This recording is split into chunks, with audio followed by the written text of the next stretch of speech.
Black cisgender heterosexual identified men are killing Black trans women. Black ones. We are not talking about it in the church. Those street guys are already engineers. If they're mixing drugs and stuff together, they're chemical engineers. If you're just like, yeah, let's kill 50 cops just because, that's only a fraction of the Black people that they killed.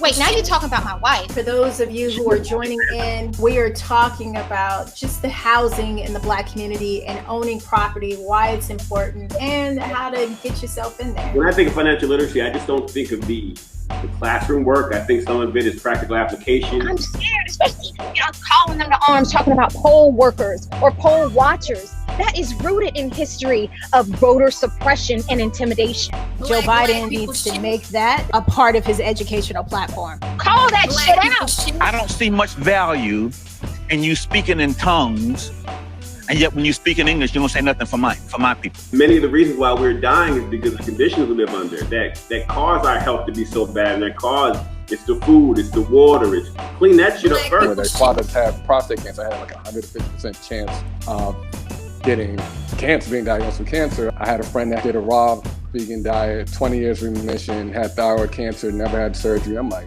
that's what I'm doing.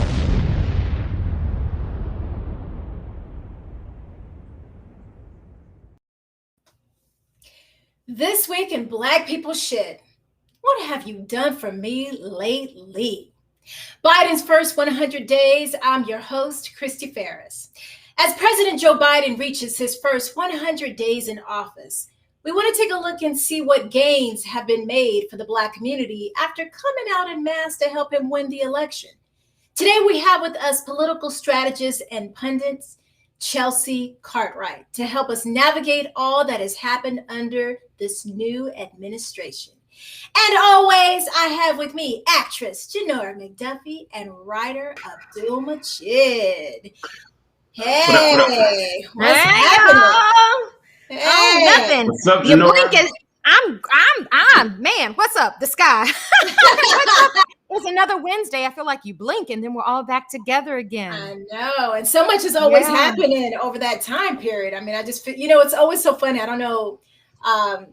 People don't realize that there's so much material that we have to narrow it down, because there's so much that always happens in the Black community. But I just want to make sure we say, please don't forget to like, subscribe, share this week's episode. And if you have something that you want to say, please put it in the chat so we can discuss it on the show. So we're going to jump in with our guest. Hold on. Before we start. Yeah. Is Janora going to explain her taco tree in the back? We ain't got time for that. Our guest got a big meeting to go to tonight. My tree has changed, and I guess with this brief pause, I'll take a second to recognize Tori Overton Littlejohn, who's in the house, also known as my line sister and dear friend. Welcome back, Tori. We love having you as part of the show.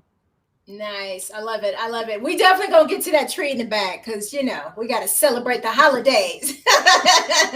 So we have some great hot topics that we're going to jump around with. Some going to be politics, some of it will not be. But we do have a special guest. Chelsey Cartwright served as Northeast Regional Political Director on the Biden-Harris 2020 presidential campaign. Before the general election, she was Southern Political Director for Warren Democrats. During the 2020 presidential primary, she led as Southern Regional Political Director at Warren for President, and Chelsey earned her bachelor's degree in broadcast journalism from Emerson College. Whoop, whoop! She is a proud native of Houston's historic Third Ward neighborhood. So welcome, Chelsey. Thank you for the warm welcome. It's a pleasure to be here. Absolutely. If you guys don't know out there, the reason why I gave a big shout out to Emerson is because I'm an Emersonian as well. Martika, who's working behind the scenes, is an Emersonian, and we represent hard. So, That's right. EC out here. We out here. So let's just jump into some of these hot topics and let's get started and see what everybody's thoughts are. The first one that I definitely want to bring up is Amber Geiger. who is, if you guys don't remember that name, she's the white former Dallas police officer convicted of killing her Black neighbor. How do you pronounce it again? Botham Jean. Botham Jean, yeah. Botham Jean in his apartment. Well, she asked Texas appeals court Tuesday to acquit her of murder or find her guilty of a lesser charge. And if you do remember, she was found guilty in October of 2019, and she received 10 years of prison time. But she will be up for parole in 2024. So what are your thoughts about that? Chelsey, you want to jump in and start right off the bat? Yeah, so I guess I'm a native Texan, and it's heartbreaking to know, this keeps happening, and we keep seeing the system working as it's intended to work, but knowing that it's structurally just a mess, and just so many things are happening in real time, and knowing that this is something that, the conviction, it stands as it should. To think that a life was lost, and there was so much tension and just outrage behind this. We've seen just Black folks can't even be in their own homes, can't walk their own streets, and can't just enjoy company. And so it's outrage. That's what I'm feeling about this. Right. It's also, I don't know if you guys saw Two Distant Strangers that won the Oscar, but the whole subject of it is this Black guy who keeps having a reoccurring dream, and no matter what he does to try to stay alive and not be killed by a cop, no matter what he does, he still keeps continuing to get killed. And there is definitely some change that needs to happen. What about you, Abdul? I think the system is running as it should, in the sense that she has to get an appeal. And I think Black people need to exhaust their appeals as much as possible. I think the position that she's standing on, where her lawyers are saying that in the state of Texas, and you can correct me if I'm wrong, Chelsey, that if you perceive, she said that she was defending her home, even though it wasn't her home. So because she thought that it was, her position was that she was defending her home, she shouldn't have got the murder charge. Yeah, and that's the position her lawyers are standing on. And from everyone I spoke to, they're saying it's a pretty strong position, because she has an audio recording of her saying, "I thought it was my house. I thought it was my house." She also has the law on her side, in the sense that you can defend your property. Mm-hmm. So there's a strong possibility now. Will they turn around and try to charge her with affecting his civil liberties or something like that? I think they were trying to go after as well. So I don't know. It's just a tit for tat game, but I hope she doesn't get out. I personally think the amount of remorse that we've shown her is one of the reasons why she might get out. Us hugging her and kissing her and giving her Bibles. Yeah, I think that sympathy they might use to help get her out, to be honest with you. And just so you know, the lawyer said in the appeal, Geiger's lawyer said that her mistaken belief negated the culpable for murder, because although she intentionally and knowingly caused Jean's death, she had the right to act in deadly force in self-defense, since her belief that deadly force was immediately necessary was reasonable under the circumstances. Did you? And I wonder. Just the last point of that is, I wonder how that's going to work when Black people try to use that same defense going forward. If she gets that defense moving forward, something like Breonna Taylor, can we use the same defense? You know what I'm trying to say? If it happens in the state of Texas. So, we'll see. But Janora?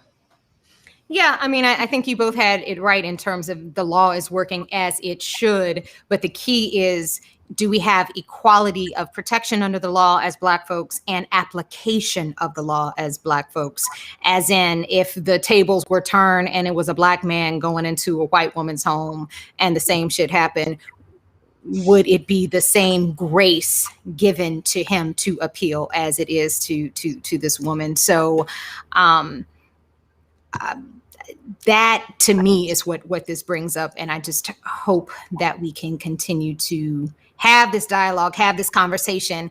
And again, when it is not equal, call that out and change accordingly, because we see the inequality that exists between this particular example and many, many other examples of folks who have done a lot less but still stayed their asses in jail. I did want to shout out some of the folks who are chiming in as well. What's up, Dame from two mics up. How you doing? He said, is a hot mess. You said it right, Chelsey. Tim is in the house, always dropping such beautiful knowledge. He says most legal pundits on TV don't think she'll succeed given the circumstances of the charge. So that's interesting. And Tori, who's also representing the great state of Texas, she says, yep, it's the stand your ground law, but it's crazy because it won't her damn home. Yep. And we've got Armando in the house. All four of you, what would you have done? That's a great question, because I think a lot of times when it's a situation, it's really important to put the shoe on the other foot to really understand the round nature or the full scope. Because sometimes it's easy to say what's right and what's wrong from the outside, but if our feet were in her shoes, what would we have done? Well, here's my thing. Wait, yeah, no. Amber? No, we're talking about Amber. Here's the thing. You are a cop who has trained to assess the situation as quickly as possible. And you're telling me a dude sitting there eating ice cream in his shorts, chilling on the couch, watching TV was a threat to your life? Sorry. No. I definitely would not have killed the man, and I'm sure you would have been able to see that this is not your house by the things that are inside the house as soon as you open up the door. That's my take on it. Anybody else want to comment before? I agree. Yeah, go ahead. Go ahead. No. Go ahead. Part of your training is called situational awareness. You're supposed to know everything that's going on around you as a police, know what's going on in front of you, behind you. You're trained for situational awareness. So to tell me that a woman didn't know that she didn't have a red mat in front of her door, that even though the mat was in front of his door, and the fact that she said she could smell weed and hear a TV, I mean, come on. The fact that you don't know what floor you're on and you're a police officer and you're trained to have situational awareness. I don't think that's a good enough excuse. In my opinion. Chelsey? I agree. And I think part of that situational awareness is just tactical awareness too, like knowing are you being reactionary in a situation? And I think in this situation, it was a total reactionary impulse type of situation where there was no de-escalation. There was no trying to understand. It was just an impulse reaction, a flip of a switch reaction, and it's a deadly reaction. So I do think that there should have been a more, she should have taken into consideration, like, this can't be instinctual. It has to be, how are you coming into this as knowing what you're entering into and making the right decision and not just reaching for a gun. I think that's the most egregious thing here, is just that reaching for a gun and that's the solution without trying to understand, having no awareness of the totality of the situation. Oh, and the fact that she wants to get away with taking a person's life who did nothing, and people think that that's okay, that there should be no consequences for that sort of her actions, I think speaks to the state that we live in now, where you can get away with doing anything to Black people. I'm looking over at the chat if you want to read some of those. Yeah. Go ahead. So Armando responds, as a former police officer, I will tell you that you're right and you're wrong. Yeah. And then Thornton, what's go ahead. Yeah, and Thornton, hey, welcome to the show today. Pulling a weapon on an unarmed person is excessive, no matter what the circumstances. Is Armando's response to that? Mm-hmm. Oh, two mics just said something too. Oh, what's up, Dame? When it comes to our community, it is now clear, in my opinion, that officers have predetermined the outcome. Shoot first, ask questions later. Yeah, there's just we got to get through this. It's starting to wear and tear on me and I'm sure everybody else that's on this panel. Let me jump to the anti-Asian American hate crime bill. So the Senate on Thursday passed an anti-hate crime bill aimed at addressing a surge in attacks on Asian Americans amid the COVID-19 pandemic. The measure, which would create a Justice Department position focusing on the issue and beef up state and local hate crime reportings. And it was, it was a 94-1 vote. There was only one Senate that voted against it. So what is your thoughts on that, Janora? I think the rise in Asian hate is wrong, is hurtful, is painful to watch. Videos that have come out of people just going up and abusing elderly Asian people, and then to the extreme of the mass murders that have taken place of an Asian community. I think hate is wrong on any level, and I think it doesn't, just because we are Black people shit and we're going to make sure that our Black community gets ours, does not mean in any way that this can be okay and is only about Black folks. No, at the end of the day, wrong is wrong and hate is wrong. And so I think the strongest force is to all stand together against this. So I'm happy to see it pass. I'm happy to see folks from all communities come together to stand against hate in any way, in any form, against any people. You, Abdul? I don't disagree that hate is hate. That hate is wrong and that we should try to protect one another. The concern that I have is that there's been some initiatives on the ballot for a while, like HR 40 to talk about reparations that nobody even looks at. The Emmett Till bill, anti-lynching bill, can't pass it. The George Floyd, policing act, can't pass it.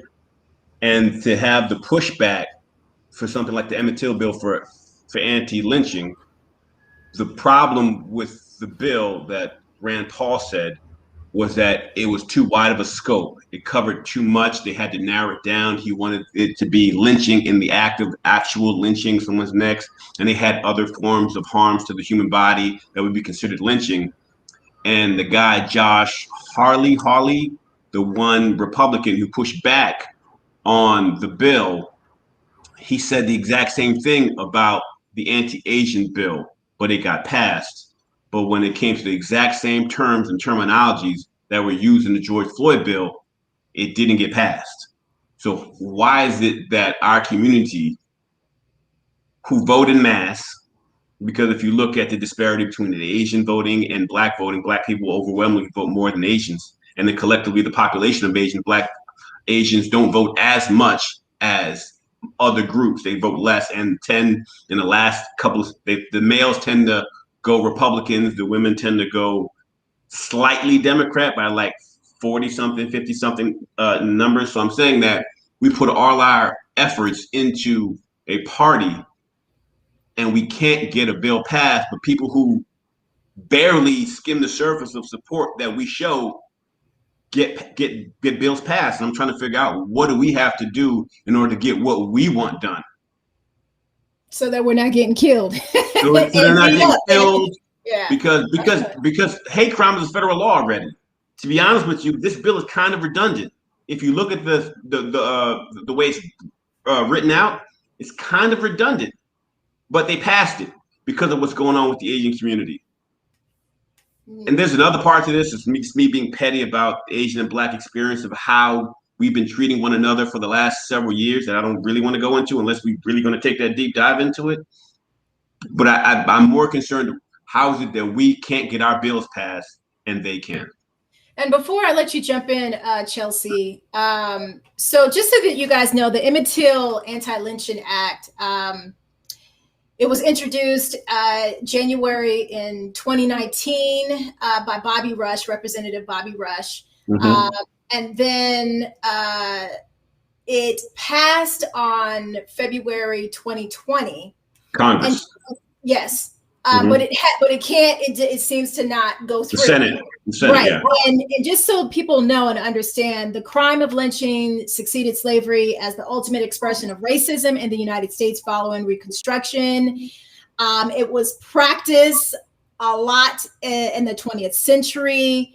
At least 4,000 people, predominantly African Americans, were reported lynched in the United States between 1882 and 1968. And the last thing is 99% of all perpetrators of lynching escape from punishment by state or local offices. And nearly 200 anti-lynching bills were introduced in Congress during the first half of the 20th century, and we still can't get it passed. And that lynching number is actually pretty low, because there's a Harvard study that said it's more like 8,000 or more like that they've been saying that the Black people in this country have been lynched. Yeah, go ahead. I feel strongly about this too. Just spending time in Montgomery, Alabama, down at the Legacy Museum that Brian Stevenson put together, and bearing witness to the brothers and sisters whose names we don't know, but we know the numbers of folks in counties across the South, across this country, not just in the Deep South, but across this country. And to know, through the lens of history, just to know that this has just, it is kind of reimagined itself in terms of lynching was one thing, but then Jim Crow became the offshoot of that. And then, then we got voter suppression and all these other things that from a structural lens, it stems from this. But I just do think like that truth and reconciliation work that's happening and the action that meets these bills, right? It's not just passing these bills. I do think it's important that we bear witness to the work that's being done, and to underscore, like, from a historical lens, like, this is just like this disease of racism has just like reinvented and retooled and become something so much larger. And knowing that a bill is the first step to codify and to get us someplace, but that's only just the beginning. Because when we think about the George Floyd, I know we're going to talk about the George Floyd Justice and Policing Act later, but, thinking about the various iterations of that bill, it started as one thing and it was a very narrow scope. It did not go far enough. And understanding that we has to have a holistic approach in terms of how we're addressing these issues. And that's how I feel about this in terms of doing right by those we lost, the folks that, family members who lost folks, and like I said, the ones whose names we never know. I met somebody. She was in my hosting class, and her father was lynched by the people in her neighborhood, because he was Black. And she was, she's like she's probably about 30 now. So that wasn't that long ago, that happened. And I also want to make sure that people, in my opinion, lynching is not just somebody hanging from a rope, but the young man that was jogging down the street that got killed by those guys, anybody remember the guy's name? The one that got killed by the one that was Ahmaud Arbery. Ahmaud. You know what I mean? Like, that to me is a part of the lynching. Or even the guy, the sergeant who that just got minor charges, but who was picking on that Black kid that was walking in the neighborhood. To me, that's moving in the same direction. Now, I know he didn't do anything to him, but still, that to me is all a part of that hate crime that we cannot seem to get anything past. I'll let you jump in if you want to say something, Janora, but I want to read this. Yeah. Go ahead. Hate crime bills do nothing to prevent those crimes, only increase the punishment. Not sure if those laws serve as does that say deterrent? Yeah. It's really small on my thing. Yeah, I agree. Go ahead, Janora, and then we'll read some of these other ones. I'll let you. Yeah, no, we can keep the party going with folks going in. So next up, two mics up, Dame says all hate is unacceptable. However, in 1 year they get a bill, but no acknowledgement but it doesn't acknowledge or address all the Black bills to fight against the hate that have been shot down by the government. Yep. Dame goes also to say it's a slap in the face of the Black community who voted Biden and Harris in. And then finally, he is agreeing with Abdul, which sometimes is great and sometimes I don't know. But no, this time is definitely a solid point. Can we respond to some of these?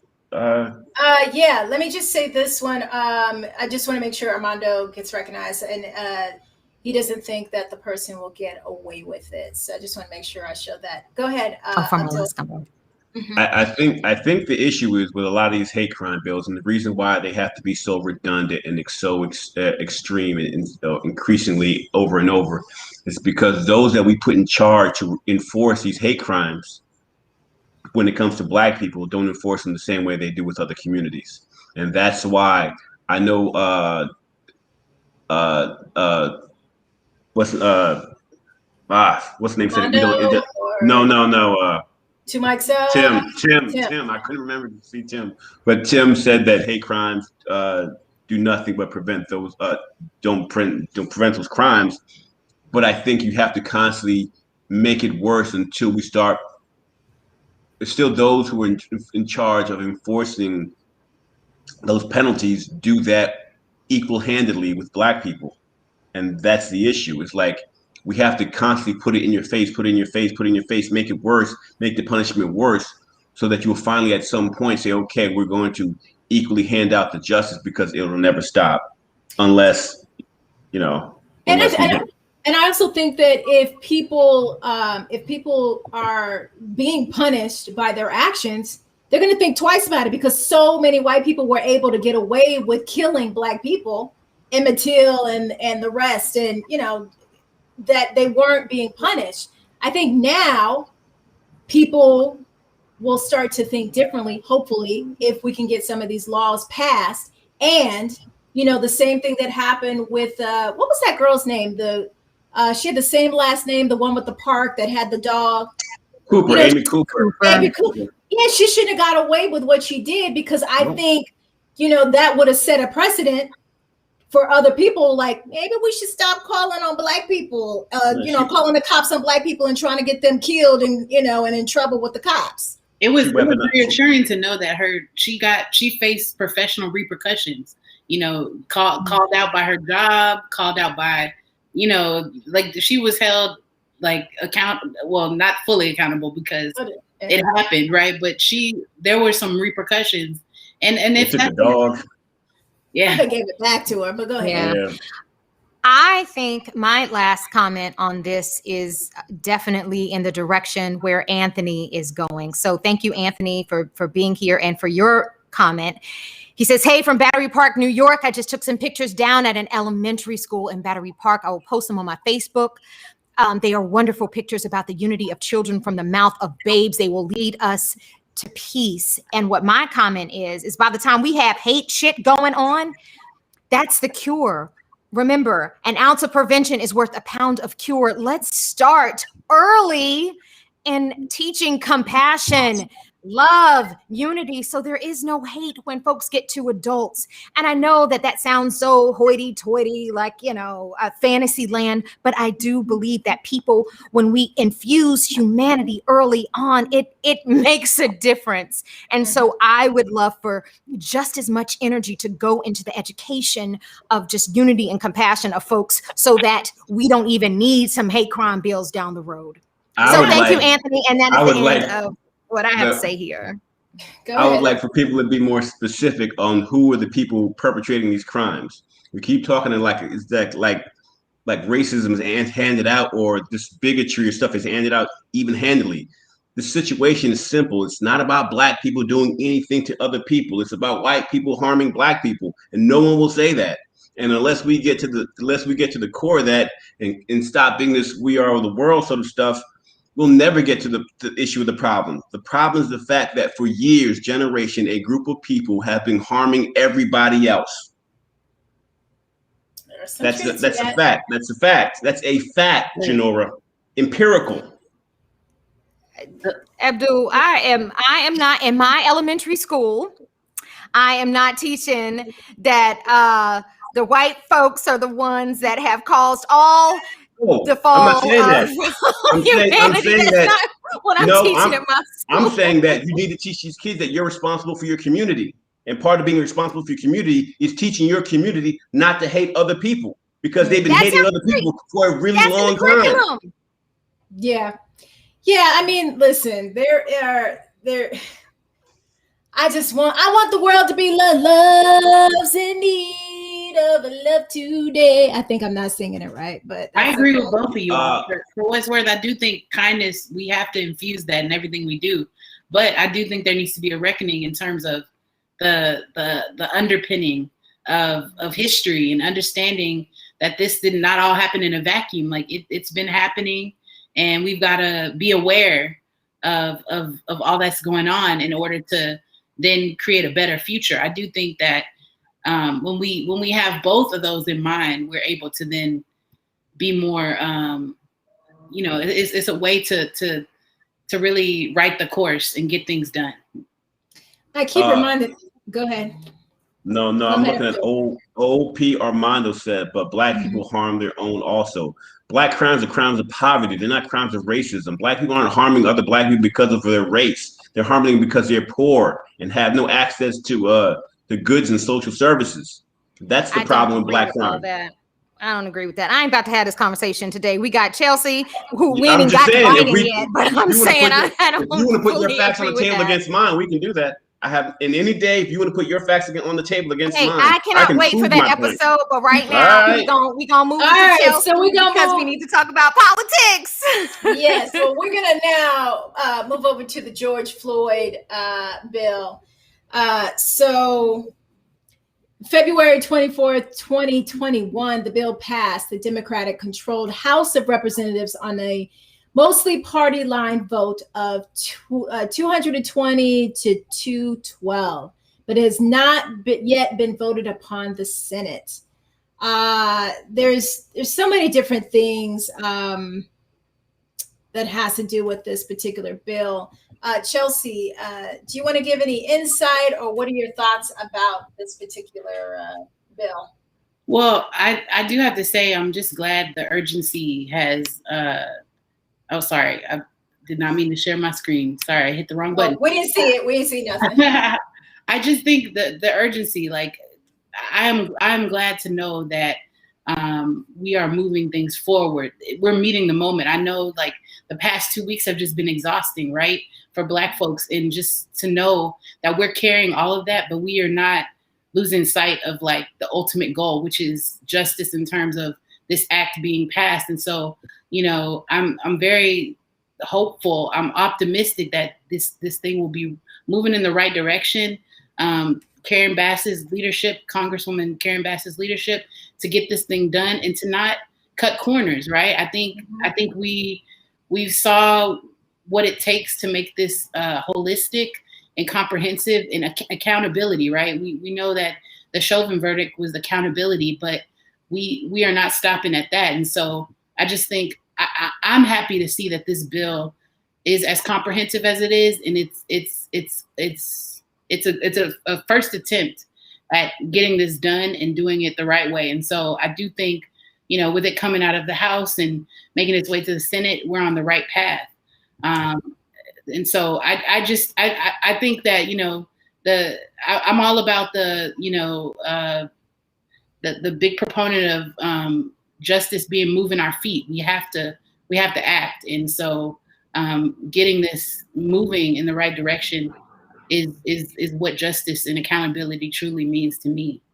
And just so that you guys know what the bill is, because I'm sure you guys have heard it, but maybe don't know some of the details, and this isn't all of it, but we have the no-knock warrant, you know, prohibiting the police officers from doing the chokeholds, requiring everybody to wear a body cam, also having cameras on the dashboard, There's making sure establish a federal registry of police misconduct complaints and disciplinary actions so that we know what's going on. So that's just a few of the things that are on there.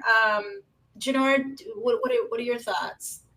Yeah, I definitely think that to standardize police conduct on the federal level is a step in the right direction, especially when it comes to accountability, transparency. Maybe this question is for you, Chelsey. It's one thing for things to pass in the House. We have had amazing things, including all the bills that we've talked about up to this point pass in the House. What do you think it would take for there to be true unity and true passage of something in the Senate as well, which is the final point to making something law? Right. I think what we've seen up until now is working the groups on the outside, the pressure on the outside, the protesters on the outside informing the work on the inside and really working in tandem. And I think that can't let up. That pressure has to keep on pushing forward. I think that's part of it. And then I think too, it's also just, of course it's going to be a challenge in the Senate due to the filibuster, which is antiquated and needs to go. But I do think it's going to be the leadership of Congressional Black Caucus members, of progressives who are saying we cannot not talk about racial justice. We cannot talk about any issue not without talking through the lens of racial justice ever again. So I really hope it's just like the pendulum swinging and kind of the foundation of how we're going to move this thing forward. I do think we can't let our foot off the gas. And I do think, we saw, like I said, we saw the many iterations of this bill beforehand that weren't sweeping enough. And I do think this has to be the standard bearer. We have to say we're not going to let up. And I do think that, in terms of where we're going, in terms of the justice for George Floyd and his family, I mean, we all know true justice would be him alive and breathing today, but we have to do right by this. And to Abdul's point earlier, like there have been so many times that bills have just kind of dwindled away and they've just kind of been left to shrivel up and just, we'll think about it later. And with HR 40 and other iterations, that's been going on since the late 80s, since the late John Carter. Yeah. So, it just, to me, it's about how are we going to be intentional about this? There's no not moving this forward. We're gonna not let this slide. This is going to be something that's going to be a priority. And I definitely want to follow up with that, but Abdul, you haven't had a chance to comment, but I do want to ask, do you think with everything that's going on and we have this new president and vice president, do you think things are going to change for Black people? But we'll get to that. I'm going to let you jump in, Abdul. With this particular bill, the main obstruction from passing this bill is like really 2 points. It's qualified immunity, which would allow the police to get sued civilly, and changing the standard for criminal intent from willful to reckless, which is a lower standard. So for them to get prosecuted. But I think the qualified immunity one, out of the two of them, is the real one that they don't want to let go, because at this point when they can sue your pension, they can sue civilly, you can have personal repercussions for your actions. I think that's to me the game changer. That's in a country as litigious as we are, that we sue for every little thing. To put a cop or an officer or someone who's in any authoritative position to be able to civilly sue them for their belongings, I think might change their behavior in terms of how they approach a situation. I'm not 100% sure on it. I don't know, but I know that it stops.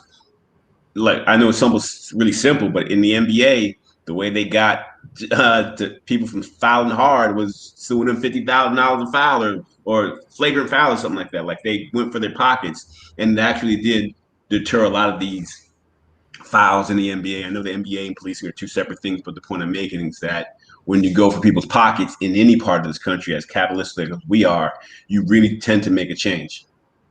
And I just want to make sure, Armando, I don't know if you're, because I don't remember seeing you comment and stuff like that. Just so you know, we do have somebody on this panel who is married to somebody who is a cop. So we're not just one-sided in this situation, just so that you know what we have going on out here.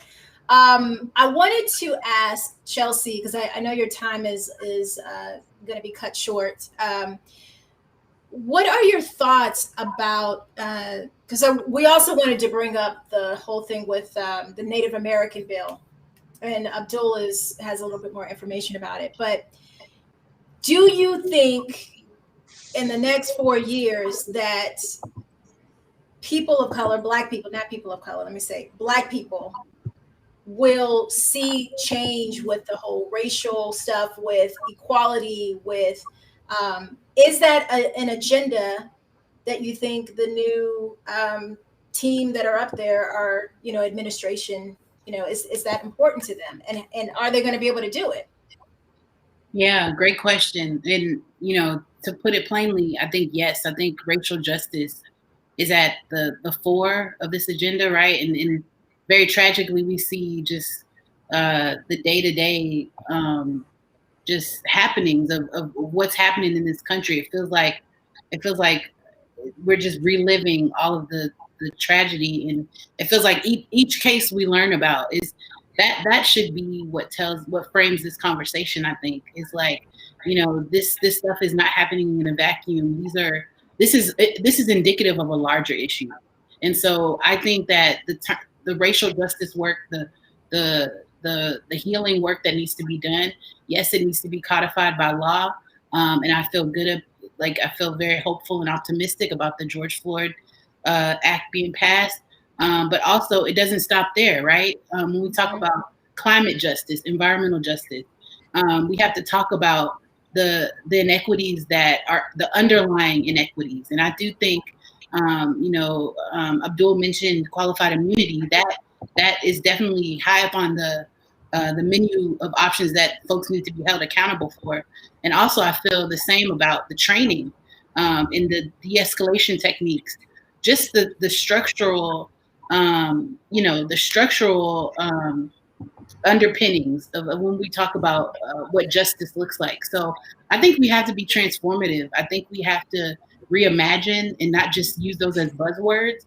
But I do think it's going to take the collective effort, like I said, about the push from the outside informing the inside. But I do feel good about the trajectory where we're going, and understanding that, we have to look through every issue with knowing that until Black folks are free, no one else will be. So when we think of it in that way, in a comprehensive way, in a holistic way, that's what I think will get us on the right path. Abdul? What was the question specifically? Are we talking about the Native American bill? Well, so my question to Chelsey is this, and I'm forming in the part of the Native American thing that we're talking about, is that under the relief bill, the COVID relief bill that Biden passed, 1.9 trillion, 31.2 billion of it went specifically to Native Americans. And it went for things such as IT, healthcare, housing, and all these other things. And there's they go point by point if you want to look at it, like 1.9 for this, 1.2, whatever, but it was 31.2 billion for specifically Native Americans. It said specifically Native American, tribal, and indigenous people from Alaska, Hawaii, and the Americas. But during the course of the election, Biden said that he wasn't for reparations for Black people. Kamala Harris said she wasn't for reparations for Black people. And she flippantly said, I'm not going to do anything for Black people. So I'm not doing anything just for Black people. In his comments based around reparations. So my question is, how is it that Native Americans can get a specific cutout financially for what they want. But when it comes to Black people, it's always coded in people of color language. It's always coded in something to that. Why can't we be specific? What's the obstruction for specific language for our community? And how do we go about getting that pushback or push for us to get specific language about our community, being that they had no problem having an Asian hate crime bill. They had no problem giving Native Americans $31.2 billion. But when it comes to Black people, specifically saying Black Americans, African Americans, this is always an uproar. Yeah, I understand where you're coming from with that, and that's a good point. And I do think, you know, it's going to take that. It's going to take that understanding of calling an issue, and understanding that Black folks for far too long have not felt a part of what it is to seek justice and equity and accountability, or not accountability, but equity and justice in this country. And so I do think, you know, like I said, the George Floyd Justice Act, I think that's a good piece of it in terms of criminal justice reform, but I don't think we can take our eyes off the prize in terms of thinking through each issue that affects our community. Like it affects our community in a much different way than just any other community. And so I think we have to be intentional about that. And I would love to see more of that be present in where we're going. But I will say that in terms of where we are now, and how we kind of, you know, how this administration has been working hard to set the tone, I think we're in a good place. But I agree with you. I do think we have to be very present and very prioritize the needs of our community in terms of calling them out and understanding this is what this is on a very base level, and then everything else can flow from there. But until we are intentional and deliberate about what our needs are, and we understand that we know what we need and we know how to get there, but I do think we can't ease up, we can't let up. I agree with you in terms of us calling it out. So, Janora, I know you probably have something you want to say. I know that your time is up, Chelsey, because you have some important things to be doing in a couple of minutes soon. But Janora, was there any last thing that you wanted to try to get that could be quick that you might want to bring up? I don't know if this is a quick answer, but it definitely speaks to what I want to know in the end. And it's similar to my earlier question about how do we get the Senate to come along. It's also about unity, but now it's not necessarily the Senate and the House. Now it's just about the folks who voted for Biden and then the folks who jumped off the train who voted for Trump. I know his major tenet was bringing the country together. Do you think that can happen? And if so, how? Yeah, I do think it's about bringing us together. And I think it's about bringing us together on both sides of the aisle, Republicans and Democrats, but it's also about bringing us together in terms of the Democratic Party, because we know that there's many, different ways of being a Democrat in terms of what issues speak out and what personal is political. And so I think in terms of where we're going, we have to be a party and be a collective of people who understand the issues and understand how those impact day-to-day lives, and understanding that bringing us together, building us up is going to be part of our strength. And it's not just something to put on a flyer or something to just, we celebrate diversity. It's like, how are we actually being really deliberate about that? And how is that driving us forward? Because we've come through a pandemic. We're going to go through economic crisis. We're going to go through the rebuilding stage. We still have to get folks vaccinated. So, and there's the climate crisis, right? And so all of those things, and then of course there's the racial justice piece too. All of those things are going to be what comes together. We got to be real about addressing those, not piecemeal and not one at a time, but saying, hey, I'm going to go bold, and I'm going to think about how we can think about all of those issues and try and move the ball forward. Because I don't think the time is up for, waiting around and seeing. We've got to be, it's go big or go home. Mm-hmm. I love it. Woo! You better come on this show and speak your knowledge. And I love that you were just honest about what you believe and what you're saying. You didn't sugarcoat nothing, and we appreciate that.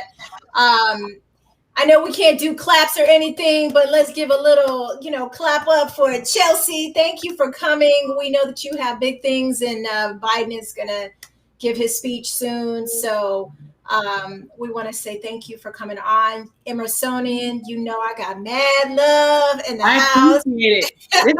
This has been so much fun. I do think I said it, when we were gathered earlier, but I do think we got to inform Black joy. Joy is an act of resistance, and we've got to keep on keeping on. Times are tough, but we got to keep on putting one foot in front of the other and getting this work done. So thank y'all for holding space and building community. And I'd love to be back on the show. Props to all of you.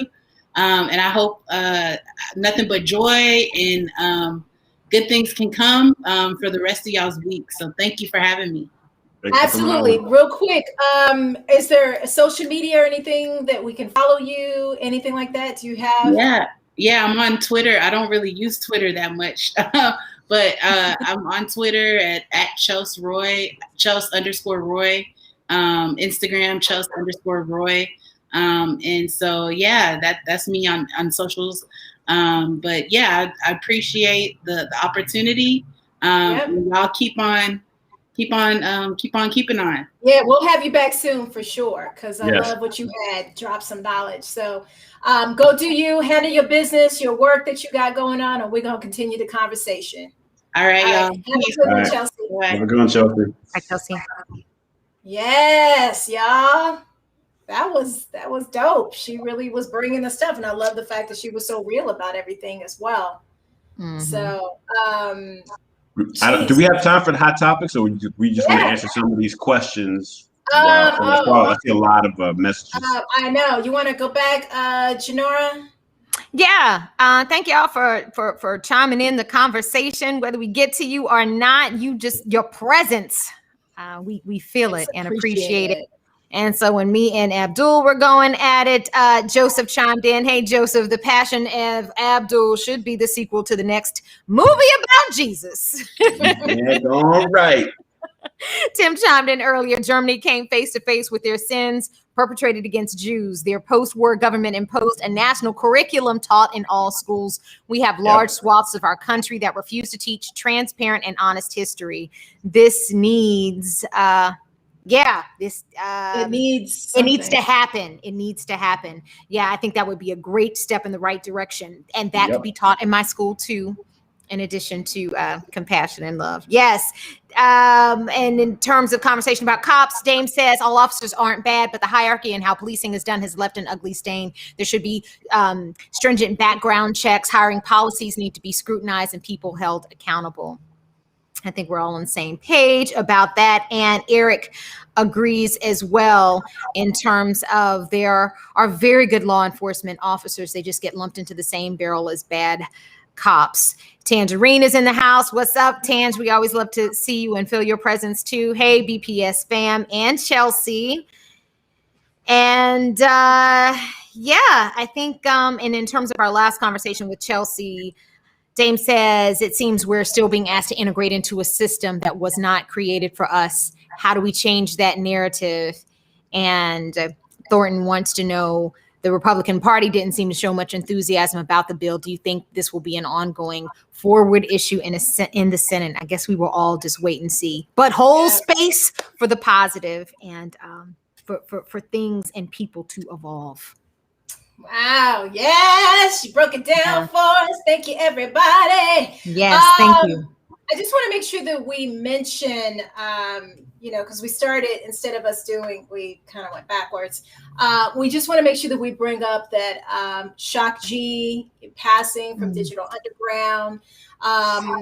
We also want to, just say that DMX, I didn't get a chance to see the funeral, but I know that Janora did, but DMX's funeral what were your thoughts on that real quick?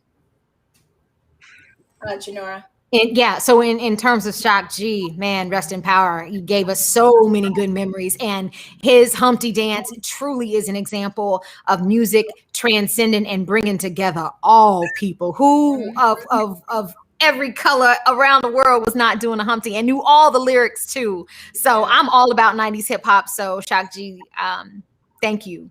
And in terms of DMX, I was not ready for that homegoing service. It was great. First of all, the big old monster truck bringing in the casket. And it was my first time seeing Kanye's Sunday Service Choir. Oh, they're good. I mean, y'all need to go back and watch the replay. It was amazing. I was just so moved by the music. And then they had an amazing light technical show to go with it. It was great. It was really great. And then he did have all 15, or they did have all 15 of his kids as part of the homegoing service too. And I didn't know what was going to happen. You bring 15 people to the stage, but what happened was a lot of love and a lot of respect to him as a dad. And the most meaningful moment of that was his, I don't know if she was 7, but either way, his little girl who spit these bars of a rap she made just for her dad, and it was so powerful and so beautiful. So DMX, your homegoing service was definitely a representation of all the power that you had and joy that you brought to this world, even though we know the pain that you went through. So nice. Yay. Nice. Abdul? With regards to DMX, DMX always showed a lot of people love. So I'm happy that he was able to get shown love publicly for all the love he's given out to people and those who he's helped careers. People forget that he helped bring back Def Jam. Like, he was the key to bring back Def Jam Records, because Def Jam Records was sinking at the time. They were going, album after album was flopping, and then DMX came through and brought a whole new wave. And after that, it was like Jay and Ja Rule and a bunch of other people came after that to help resurge Def Jam. But he did a lot for a lot of people, helped a lot of people's careers, Swizz Beatz and the Rough Riders. And so love to DMX. I'm glad that he was given the propers. With regards to Shock G, my brother, I was telling you guys earlier, my brother put me up on Sex Packets, the album, when Digital Underground came out. And I didn't know what it was. I was not a West Coast rap fan, other than like Ice Cube and a couple other people. I didn't really know much about West Coast raps. In '89, there wasn't that many that was on the forefront. Ice-T, NWA, a couple of other ones. But when that album came out, man, that was such a great album. Sex Packet album, with my brother put me onto it, and first song off the box was the Humpty Dance. I'm like, what is this? It was such a great album. Then it was Gutface '89 and Do What You Like and Sex Packets, and there was a couple other ones, Danger Zone, and there was just a great album. If you haven't had a chance to listen to that album, just to show that brother a little bit of respect, just listen to it. Listen to the album, man. It's such a great album from top to bottom. And Shock G and his talents and all the people that he's helped, and Tupac, he's done work with Third Base. He's done work with a lot of people. I think there's a song out. I heard recently there is a song that got put out, and I forgot who the rapper was, but it was Shock G and Big Pun on the same song. And our song never came out, and they leaked it like a couple of days ago. But I mean, like, that's crazy just to hear like Shock G and Big Pun on the exact same song. But anyway, it was a great album. Sex Packet was like a great album, and he'll be truly missed. He was a really talented guy. Yeah, I'm just saddened to see all of these incredible artists that are passing, that we all grew up with, that we grew up watching. Yeah, like all in their 50s. And, I know Shabba-Doo wasn't a rapper, but just, you and I were talking about all these rappers that have died in the last couple of months, Yeah. I think there's 6 or 7. Yeah. Remember you bring that up. So, and then we also had the Oscars. Did you guys check it out? What were your thoughts on it? I know that I enjoyed it. I enjoyed seeing, all of these incredible, beautiful people win. But we'll just, briefly touch on it. What were your thoughts, Janara? I hated it. I thought it was whack. I mean, it was long, it was boring. Ain't nobody seen the movies.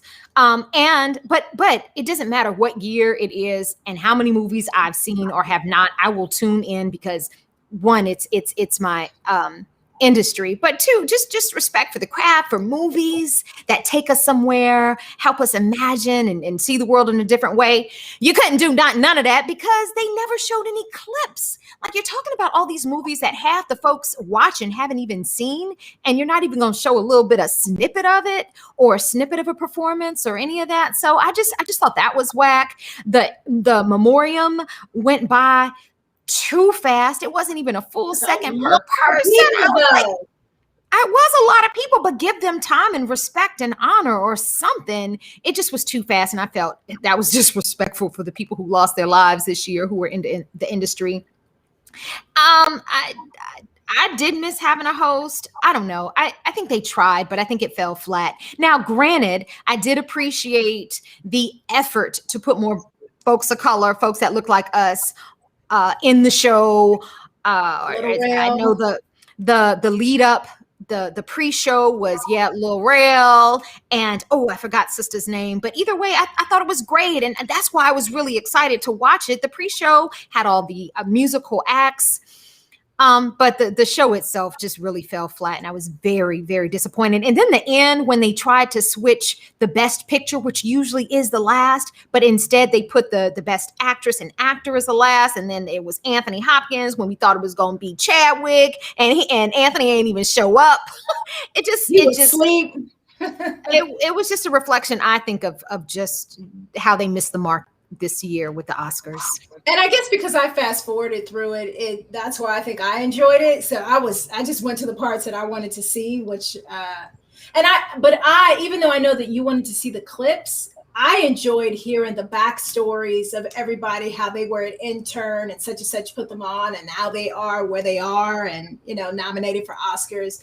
That for me was great because it's just a reminder that everybody has their starting point and to keep going. Abdul, I know you didn't get a chance to watch it, but did you want to throw? Yeah, no, I tend not to watch award shows anyway, just because. Not saying I don't have any respect for the Academy or any respect for the actors or the writers or the filmmakers who've worked so hard and who really deserve the reward. I just don't think that some of these award shows do them justice by the way they're displayed. And I think the fact that the Oscars are losing their market share with regards to the amount of people who are watching them. I think that like half as many people this year watched them as last year. And last year was the lowest rated one ever, like 20 million people. This year was like 10 point something or whatever it was. So, and then all these, sometimes, the award is subjective. I think sometimes people are making up awards just so people can get awards, didn't get awards for a long time. So I don't know how valid it is with regards to if you're putting this content against this content. Are you really doing that, or are you just making up an award for? I remember one year that they didn't give the award to Whoopi for Ghost, and then they made it up a couple years later with some movie that no one even saw. So I think sometimes that happens, these makeup awards. But overall, Yeah, I saw Francis that said, I wonder how they determine who got more time in the memorial than others. Yeah, I mean, there's been people who have died and they didn't even make the memorial. Girl from Glee, right? Yeah. Sure. Yeah. But the other thing is she didn't really do a lot of film. You know what I mean? Like, I don't know if she ever had like a lead in a film or anything. She was known for TV, but I don't think she did a lot. There was another. She was in a film though. She was in a couple films. She was in a couple. She was like in 3 films when I looked her up on IMDb, but I don't know if she was somebody that was prominent or anything. So that's part of the reason why they make the decision. And then Tangerine said they let the documentary and foreign film winners' speeches go on way too long. I agree with you. I want to bring up the story before we get ready to check out. I want to bring up the story because I just think it's something that should be known, whether you know it or not. But there was a little girl. She was about 7 years old, 6 or 7. Her name is Journey Hoffmeyer. So she's in school, and one of the kids decides that they want to take the scissors from their teacher's desk and cut off her hair. Mixed girl, little mixed girl. Father's black, mother's white. And instead of the school or the teacher calling the parents to tell them what happened, they decide that they're going to cut off the other half of it to make it even. Of course, the kid goes home, cries, all that kind of stuff. And then the next week or so, or the next day, next week, something like that, they cut her hair again and didn't call the parents. And for me, you know, I've seen so many Black kids get caught up in charges at 6 or 7 or 8 years old, go to jail for certain things, acting up. I don't understand why they didn't press charges for this little person who had, the 7-year-old kid who had scissors in their hand, which to me is assault. And also too, why did they not call the parents? What made them decide, oh, we're just going to cut the baby's hair for you? So anyway, I just want to make sure that you guys knew what was going on in the world. Any comments? Yeah, I remember a while ago, there was a video. I think the kid might have been 8 or 9. He was acting up in class, and the cops came in and put him in handcuffs because he wouldn't behave or something to that effect. Now you have a child who assaults another child with technically a weapon. I know there's scissors. I know for school they use the different scissors. When it comes to elementary school, they're the plastic ones. But it couldn't have been those. There's no way that her hair would have been cut like that if it wasn't real scissors, because she got it from the teacher's desk. But go ahead. But I don't want to press on the fact that, like, I don't want to see any child get prosecuted. I do think they should get reprimanded, disciplined, but I don't want to see any child get. That's traumatizing. My concern is with the parent, with the adults. Why are you cutting this child's hair without the parents' consent? Why aren't you calling the parents when the incident happens to inform them what happened? And then when it happens again, why aren't you owning up to it? They had a pushback. They had a pushback with the father until the point where he had to pull this kid out of the school, and then they made national news, and then there was an apology. And I don't know what happened to it was a librarian who actually cut her hair, but the librarian told the teacher that she was going to cut the girl's hair, and they agreed to it because the little girl was upset. And I'm just like, how are you taking this? How are you taking the responsibility to physically alter someone's child? When a child goes to school, they should come home, other maybe a little bit dirtier because children run around, but they should look exactly the same physically, but when they left the house. And for a teacher and a librarian and the principal and all these people who collude together to cover up this whole thing and act like it's not a big deal, to me, that's the major problem. Janora?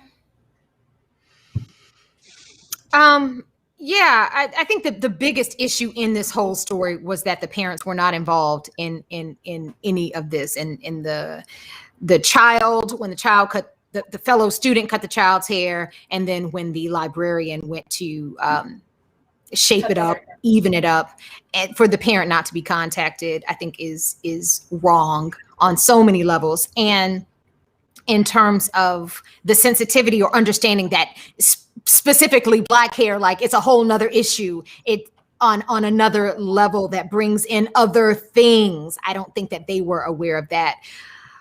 White child, Black child, though, the parents need to be involved. They weren't.